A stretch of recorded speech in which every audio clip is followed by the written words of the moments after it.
Assalamualaikum dan salam sejahtera. Anda sedang menonton Buletin Awani bersama saya Hakim Rahman bersiaran dari World Trade Center WTC. Baik, kita mulakan Buletin Awani jam ini dengan perkembangan mengenai 40 penghuni di 7 buah rumah di Taman Kelab UK Bukit Antarabangsa dekat Ampang yang diarahkan untuk meninggalkan kediaman masing-masing susulan berlaku tanah runtuh di belakang rumah teres 2 tingkat berkenaan. Dan menurut penolong pengarah operasi Jabatan Bomba dan Penyelamat Selangor, Hafiz Syam Muhammad Noor, pihaknya menerima laporan kejadian pada jam 2.21 pagi. Dan sebaik saja menerima laporan, pihaknya mengerahkan sebuah jentera dengan 8 anggota Balai Bomba dan Penyelamat Ampang dihantar ke lokasi untuk membuat pemantauan. Dan kejadian dipercayai berpunca daripada pergerakan tanah kerana hujan lebat berterusan sejak petang semalam. Katanya 40 penghuni di 7 buah rumah telah pun diarah meninggalkan kediaman masing-masing kerana bimbang keselamatan mereka. Dan buat masa ini, semua penghuni tidak dibenarkan untuk berada di kediaman sehingga pihak kerajaan tempatan memutuskan tindakan seterusnya. Setakat ini, difahamkan pelbagai agensi mula melakukan tinjauan dan pemantauan di kawasan itu dan dijangka kerja-kerja pemulihan akan segera dilaksanakan.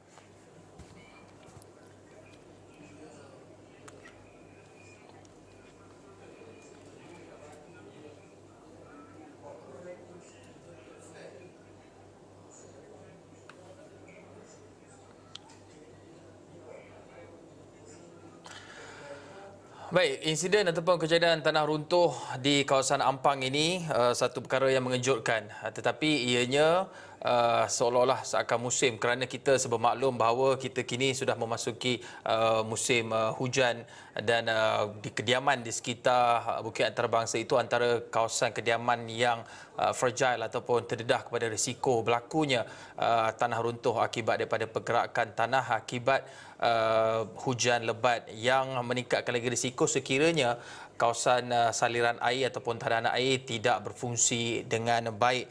Dan keadaan juga akan menjadi lebih sukar memandangkan ketika ini kita masih lagi berhadapan dengan pandemik COVID-19. Jadi apa yang berlaku, di manakah penduduk-penduduk itu perlu dipindahkan, dan jika dipindahkan ke pusat pemindahan sementara, ianya akan pastinya melibatkan perkumpulan beramai-ramai di satu kawasan terbuka. Tetapi itu cerita di mana mereka ingin dipindahkan. Tetapi dalam masa sama juga bagaimana insiden ini berlaku dan bagaimana penduduk di sana berhadapan dengan keadaan ini akan kami dapatkan menerusi wartawan kami Fauzi Suhaimi yang sudah berada di lokasi kejadian tanah runtuh di Ampang ketika ini. Kita terus saja bersama dengan Fauzi. Fauzi, bagaimana keadaannya ketika ini? Adakah penduduk telah pun dipindahkan ke satu lokasi yang ditentukan dan apakah tindakan pihak berkuasa ketika ini? Pakai baju tak collar. Fauzi? Ambil balik. Baik, Fauzi, mungkin Fauzi rakan setugas masih lagi belum sedia di lokasi kejadian, tapi apapun kami akan melihat situasi ini kerana difahamkan sebentar tadi Menteri Kanan Datuk Seri Azmin Ali dan juga Menteri Kerajaan Tempatan dan Perumahan KPKT Zuraidah Kamarudin telah pun berada di lokasi kejadian bagi meninjau keadaan tanah runtuh di sana. Dan sekali lagi kita nak bersama dengan Fauzi Suhaimi. Fauzi Suhaimi, jika sudah bersedia ketika ini, bagaimana keadaannya di sana? Bagaimana penduduk di sana menerima keadaan ataupun insiden ini? Dan apa outcome ataupun hasil perbincangan di antara pihak berkuasa tempatan dengan pihak Jabatan Bomba dan Penyelamat yang difahamkan baru saja selesai sebentar tadi? Fauzi. Ya Hakim, terima kasih Hakim di World Trade Center. Saya kini berada di mana kejadian tanah runtuh berlaku di Kelab UK, Taman Kelab UK di Ulu Kelang, dan saya tiba di sini kira-kira pukul 12.45 tengah hari tadi, dan sebaik sahaja saya tiba di sini saya lihat keadaannya masih lagi di bawah pemantauan pihak berkuasa dan setiap penduduk yang terjejas di mana 7 buah rumah dikatakan terjejas dan membabitkan 40 kira-kira 40 penduduk di sini. Dan untuk perkembangan lanjut, saya kini bersama dengan salah seorang wakil penduduk yang dikatakan turut berada di kawasan perumahan ini, iaitu Encik Muhammad Faizal Khalid. Okey. Terima kasih Cik Faizal kerana sudi bersama Extra Awani untuk Bulletin pukul 1 hari ini. So kalau boleh Cik Khalid, Cik Faizal ceritakan apakah kronologi ataupun pukul berapa kejadian tanah runtuh ini disedari penduduk di kawasan ini? Okay, I think kejadian berlaku sekitar 2:30 pagi lah. I think the affected resident ni dia call bomber dan bomber datang and do the necessary lah biasanya. Itulah. So basically hujan lebat kan, so I think that's contribute to the landslide lah. Kalau ikutkan semalam kejadian hujan lebat tu bermula kira-kira pukul berapa dan sampai pukul berapa? Hujan rasanya daripada Khamis petang, Jumaat pagi lebat dan sambung ke malam tadi sampai ke pagi. Bagaimana penduduk menjedari, adakah satu bunyi dentuman ataupun bagaimana, kalau boleh Cik Khalid Rasanya dia orang ceritakan? terdengar ada bunyi movement kan. So bunyi batu pecah kan. So mungkin dia orang tersedar pasal tu lah. Dan sekarang situasi ataupun keadaan penduduk yang terjejas dikatakan 7 rumah tu bagaimana? Adakah dia dipindahkan ke satu lokasi yang lebih selamat ataupun bagaimana Kalau sekarang? ikut based on apa minister datang tadi, dia akan relocate to macam ke maybe a hotel lah for time being. Dan mungkin sebabkan 6 bulan nak repair ni, mungkin dia kena cari mungkin rumah sewa, temporary residence kejap lah. Itu je. Alright, pada saya mungkin itu perkongsian daripada penduduk, dan ketika ini saya juga bersama dengan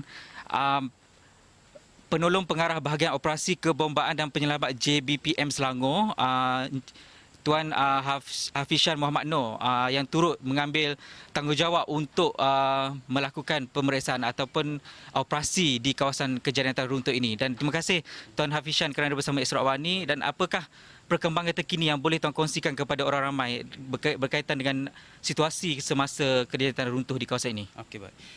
Untuk makluman, Jabatan Bomba dan Penyelamat Malaysia Negeri Selangor menerima panggilan pada pukul 2.21 pagi, dan juga kita telah gerakkan jentera daripada Balai Ampang untuk ke lokasi, dan juga kita gerakkan pasukan ini untuk memastikan penghuni-penghuni di rumah ini dalam keadaan selamat.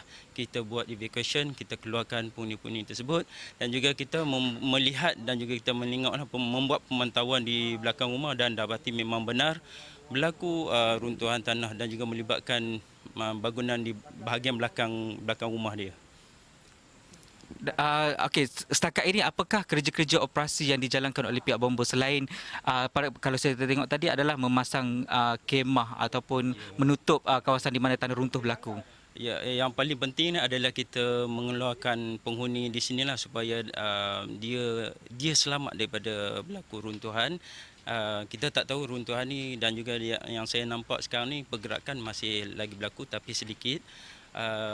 Kita nak memastikan penghuni ni sentiasa berada di luar rumah, memastikan keselamatan dia lah. Itu kita akan pastikan penghuni ni sentiasa akan berada di dalam rumah.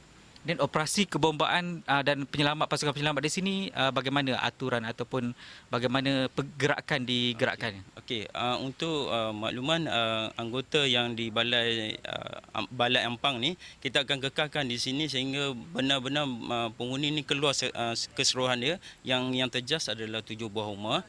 Kita akan pastikan penghuni ni keluar keseluruhan dia, dan juga kemudian baru kita akan tutuplah kita punya operasi di sini ni. Berapa ramai anggota yang ditugaskan? Adakah ia melibatkan bomba sahaja ataupun ada agensi-agensi berkuasa lain? Ya, selain daripada Jabatan Bomba ni, kita juga mendapat bantuan daripada pihak BDRM dan juga daripada MPAJ untuk menguruskan penghuni-penghuni di sinilah, sama ada penempatan dia ataupun untuk vacation dia lah nanti. Pada hari ini kita akan pastikan penghuni-penghuni semua ni akan keluar ke kawasan yang lebih selamat lah. Mungkin dia akan ditempatkan di hotel ataupun di rumah tempangan yang lain. Okey, terima kasih Tuan Hafizan daripada penolong pengarah bahagian operasi kebombaan dan penyelamat JBPM Selangor. Dan kalau kita tengok sepanjang hasil tinjauan saya di sini, kerja-kerja penambahbaikan kawasan cerung ataupun tanah runtuh giat dilaksanakan pihak berwajib, mungkin daripada pihak berkuasa tempatan, di mana operasi penutupan kawasan tanah runtuh serang giat dilaksanakan untuk mengelakkan gerakan tanah ataupun gelinciran tanah masih lagi berlaku di sini, dan difahamkan gelinciran ataupun pergerakan tanah masih berlaku tapi dalam keadaan yang kecil. Dan kawasan ini masih dikatakan masih selamat, dan kesemua penghuni yang terjejas telah pun dipindahkan ke satu kawasan yang lebih selamat. Dan saya kira itu sahaja perkembangan yang saya kongsi untuk situasi semasa di kawasan tanah runtuh di Taman Kelab UK. Beberapa soalan. Yang pertamanya, memandangkan tadi penolong pengarah operasi Jabatan Bomba dan Penyelamat Tuan Hafiz Syam juga telah menyatakan posisi ini telah memaklumkan bahawa penduduk diarahkan berpindah ke, mungkin diletakkan ke hotel buat sementara waktu, tetapi bagaimanakah, apakah statusnya kawasan perumahan tersebut? Adakah ianya selamat untuk didiami? Kerana kita semaklum ketika ini yang berlaku hanyalah di satu kawasan, tapi dengan keadaan cuaca yang tidak menentu ketika ini, ia memungkinkan risiko berulangnya kejadian tanah runtuh ini. Daripada mungkin kalau Tuan Hafiz Syam masih lagi berada di lokasi, adakah kawasan tersebut selamat untuk diduduki untuk tempoh masa ini, ataupun sebenarnya mungkin Jabatan Bomba dan Penyelamat memerlukan pemeriksaan menyeluruh dan mengarahkan lebih ramai lagi penduduk meninggal dan mengosongkan kediaman mereka buat sementara waktu? Berdasarkan pemerhatian saya, kawasan yang terjejas hanya melibatkan 7 buah rumah sahaja, dan kawasan di sini mungkin pada pemerhatian saya di sini pada hari ini mungkin ada lebih daripada 7 kawasan perumahan, tapi yang terjejas buat masa sekarang ini 7 buah rumah sahaja. Tapi untuk menjawab soalan hakim tadi, saya cuba dapatkan sekali lagi penolong pengarah bahagian operasi kebombaan, iaitu Tuan Hafiz Syam Muhammad Noor, di mana adakah kawasan ini yang terjejas buat masa sekarang ini adalah 7 buah rumah saja, dan adakah kawasan-kawasan lain yang tak terjejas ini adakah masih selamat untuk didiami, ataupun adakah jangkaan berlaku runtuhan gelombang kedua mungkin akan berlaku di kawasan ini pada pandangan ataupun pada hasil siasatan pihak bomba setakat ini? Okey, untuk makluman, rumah yang terjejas ni hanya 7 saja, tetapi sekiranya ada rumah yang lain yang penghuninya dalam keadaan trauma, dia boleh memaklumkan kepada kita untuk kita pastikan dia pun dalam keadaan selamat. Berapa rumah yang berkemungkinan? Buat masa sekarang ni satu penghuni saja dia trauma. Yang rumah yang selain daripada rumah 7 ni ada seorang yang dia rasa macam tak selamat, apa kita akan pindahkan dia. Tapi dalam keadaan yang sebenarnya 7 buah rumah sini, 7 buah rumah sahaja yang efek kepada landslide inilah. Yang lainnya dalam keadaan yang baik lagi. Itu saja hakim. Maksudnya di sini 7 buah rumah sahaja yang terjejas. Tidaklah teruk, tapi mungkin membahayakan pada masa akan datang jika berlakunya hujan lebat berterusan dalam masa tempoh 2-3 hari, saya jangkakan. Dan rumah-rumah lain bagaimanapun boleh meminta untuk membuat permohonan sama ada untuk dipindahkan ke satu kawasan yang lain yang lebih selamat jika mereka berasa trauma untuk berada di kawasan ini. Dan saya kira mungkin itu sahaja perkembangan yang saya boleh kongsi buat masa ini. Untuk perkembangan lanjut terus bersama Esra Awani dan esraawani.com. Terima kasih Hakim.